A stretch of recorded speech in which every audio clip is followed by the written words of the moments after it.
नमस्कार, मैं सुधीर अस्थाना आपको अपने चैनल SK.com पर सादर आमंत्रित करता हूं।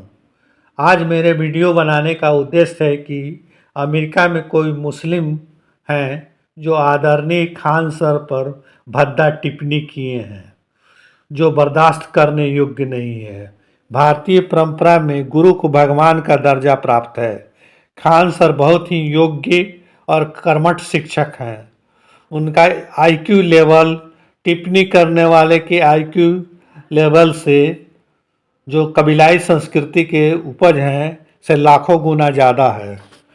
खान सर का सभी विषयों पर पकड़ उच्च कोटि का है। वे भौतिकी, रसायन, जीव विज्ञान, इतिहास, भूगोल, भूगर्भ शास्त्र, एस्ट्रोनॉमी तथा राजनीति शास्त्र पर भी काफ़ी पकड़ रखते हैं। इसके अतिरिक्त वे जीके तथा जीएस में भी पारंगत हैं। भारत जैसे विशाल देश में वे एकमात्र ऐसे शिक्षक हैं जिनको इतनी सारी विधाओं पर पकड़ है। खान सर सैकड़ों छात्र और छात्राओं का भविष्य बना चुके हैं। उनके पढ़ाने का ढंग इतना निराला है कि कमज़ोर से कमज़ोर विद्यार्थी भी विषय को अच्छी तरह याद कर लेता है।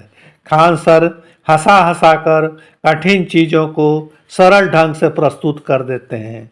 खान सर ने इलाहाबाद विश्वविद्यालय से पढ़ाई की है, जहाँ से उन्होंने विज्ञान में ग्रेजुएशन और मास्टर डिग्री प्राप्त किया है। खान सर का मानना है कि यदि आप किसी को भोजन करा देते हैं तो उसका एक दिन गुजर जाता है। यदि आप किसी को कुछ पैसे दे देते हैं तो उसके कुछ महीने गुजर जाते हैं, परंतु यदि आप किसी को शिक्षा दे देते हैं तो उसका पूरा जीवन गुजर जाता है। खान सर बताते हैं कि मैंने गरीबी को उतना करीब से देखा है जितना करीब से किसी ने अपनी पत्नी को नहीं देखा होगा। खान सर का प्रारंभिक शिक्षा अपने गांव के पास के सरकारी स्कूल में हुआ। वह जिस स्कूल में पढ़ते थे उनकी व्यवस्था बेहद खराब थी। वह स्कूल इतना पुराना था कि एक बार स्कूल के छत का एक कोना टूटकर गिरा और खान सर के सिर में चोट आई।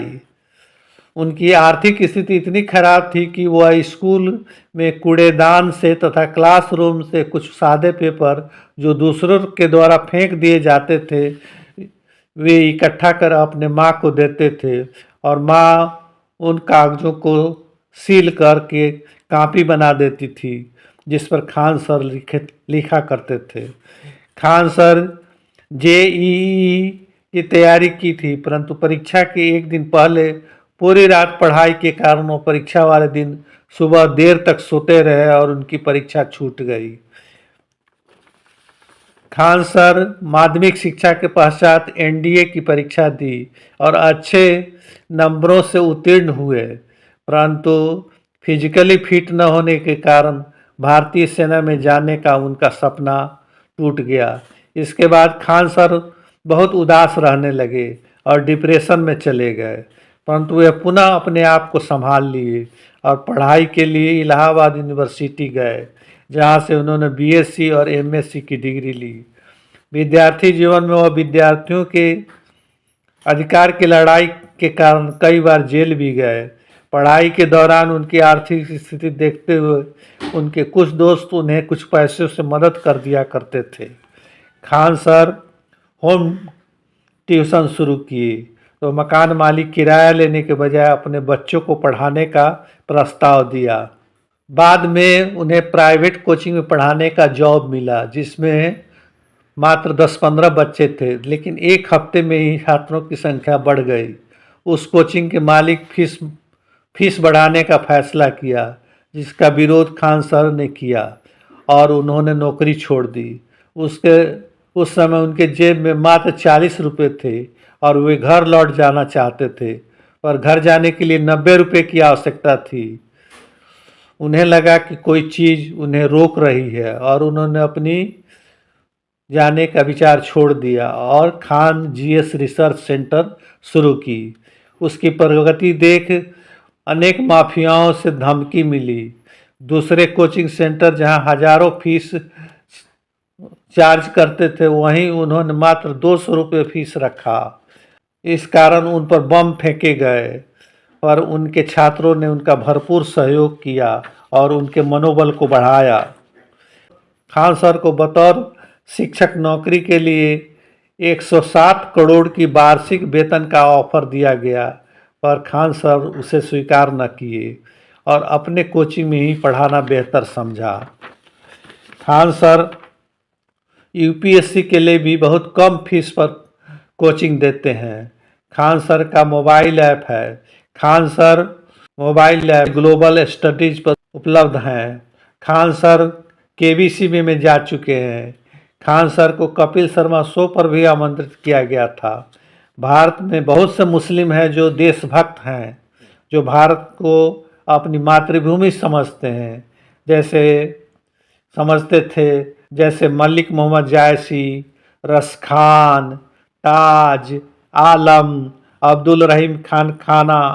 और आज भी बहुत से मुसलमान शांति प्रिय हैं और देशभक्त हैं और यहाँ की संस्कृति खान पान में ढलकर हिंदुस्तानी हो गए हैं, जैसे शकील प्रेम, जावेद अख्तर, एक्स मुस्लिम साहिल, एक्स मुस्लिम समीर, सचवाला जी और देश की कुर्बानी देने वाले अब्दुल हमीद और क्रांतिकारी अशफाकुल्ला खां।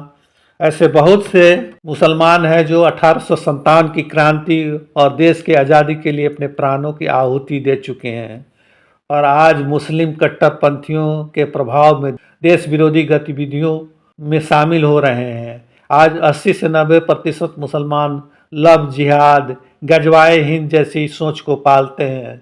आज वे भूल गए हैं कि जिन्ना की जीद और अल्लामा इकबाल के कारण विभाजन हुआ और विभाजन के समय लाखों हिंदू तथा मुसलमान मारे गए। भारत में शक आए, हुन आए, कुषाण आए, पर्शियन आए, यूनानी आए और यहीं रच बस गए। भारतीय मुसलमान जो यहीं के हैं और यहीं के हिंदू कन्वर्सन से मुसलमान बने हैं। विदेशी मुसलमान बहुत थोड़ी संख्या में आए थे और आज ये मुसलमान भारतीय संस्कृति से अपने को दूर रखते हैं। वे अरबी संस्कृति को ढो रहे हैं। वे अपने बच्चों को मदरसों में पढ़ने के लिए भेजते हैं, जहां अधिकांश केवल कुरान की पढ़ाई की जाती है। वे भारतीय तिरंगे का सम्मान करना नहीं सीखते हैं। वे आधुनिक विज्ञान पढ़ना नहीं सीखते हैं। आधुनिक विज्ञान उन्हें बेकार की चीज़ें लगती है, क्योंकि मौलवी उन्हें आज भी अरब की प्राचीन कबीलाई संस्कृति की शिक्षा देते हैं और कहते हैं कि पृथ्वी चपटा है, पृथ्वी का चक्कर सूरज लगाता है, सूरज जो एक चश्मे से निकलता है और दूर किसी गंदे चश्मे में डूब जाता है। यह भी वे बताते हैं कि उनके किसी पैगंबर ने उंगली से चांद को 2 टुकड़े कर दिए थे और काफिरों को मारने से जन्नत में 72 हूरें मिलती है। खैर, वे अमेरिकी मुसलमान धार्मिक ग्रंथों के तथा कथित अपने को बहुत बड़ा विद्वान समझते हैं और उनका सारा ज्ञान विज्ञान उसी में है और स्त्रियों को गुलाम बनाने का ज्ञान अति उत्तम है, जैसे हलाला, 3 तलाक और अपने निकट संबंधियों से विवाह जायज़ है। आज भी बूढ़े बूढ़े मुसलमान 12-13 साल की बच्चियों से शादी करना पसंद करते हैं। पाकिस्तान में जहां पहले 17% हिंदू थे, वहां मात्र 3% रह गए हैं। वहां आज 12-13 साल के हिंदी लड़कियों को अगवा करके ले जाया जाता है और बलात्कार किया जाता है और ज़बरदस्ती धर्मांतरण कर दिया जाता है। यही हाल बांग्लादेश में भी है। बांग्लादेश में भी मात्र 4% हिंदू रह गए हैं। विज्ञान कुछ कहता है पर ये जिहादी मुसलमान कुछ और शिक्षा देते हैं। खैर, उनकी ज्ञान उन्हें ही मुबारक हो और वे धर्म के चश्मे से सही को गलत और गलत को सही साबित करते रहें। आज इनके जैसे ही मौलाना हैं, जैसे तौकीर रजा, जाकिर नायक, मदनी, ये महोदय लोग कुछ भी करें, पर कुछ हजार साल बाद जब सभी विज्ञान को समझने लगेंगे तब नया सवेरा होगा और ज्ञान की ज्योति चारों ओर बिखरेगी। तब सब समझ जाएंगे कि दुनिया में कोई क्रिएटर नहीं है, बल्कि यह ब्रह्मांड अनंत है और इसको बनने में अरबों खरबों साल लगे हैं। पहले केवल ऊर्जा ही ऊर्जा थी और ऊर्जा के बिंदु जो हैं वो संघनित होकर एक बहुत बड़े विस्फोट का कारण बने, जिसे बिग बैंग कहा जाता है। और उसी विस्फोट के चलते वो धीरे धीरे यह ब्रह्मांड बना और ब्रह्मांड फैलता जा रहा है, बहुत तेज गति से फैलता जा रहा है। और आइंस्टीन जैसे वैज्ञानिक बता चुके हैं कि पदार्थ जो है ऊर्जा में बदला जा सकता है। उनका सिद्धांत E=mc² सर्वमान्य है। तो पदार्थ एटम जो है ऊर्जा में बदल जाता है, वैसे ही किसी वैज्ञानिक फेनोमेनन के जरिए ऊर्जा जो है सब पार्टिकल में बदले, प्रोटॉन, इलेक्ट्रॉन, न्यूट्रॉन, बाद में एलिमेंट बने, हल्के एलिमेंट बने, फिर भारी एलिमेंट बने, तब मॉलिक्यूल बने, तब मैटर बने, और इस तरह से धीरे धीरे इस ब्रह्मांड का निर्माण हुआ। आशा करता हूँ कि आपको मेरा वीडियो पसंद आया होगा। अगर पसंद आया हो तो कृपया इसे लाइक करेंगे और अधिक से अधिक अपने दोस्तों में शेयर करेंगे, और तथा मेरे चैनल को सब्सक्राइब करना ना भूलेंगे।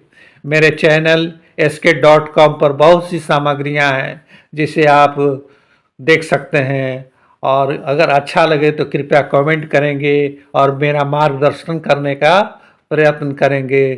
धन्यवाद।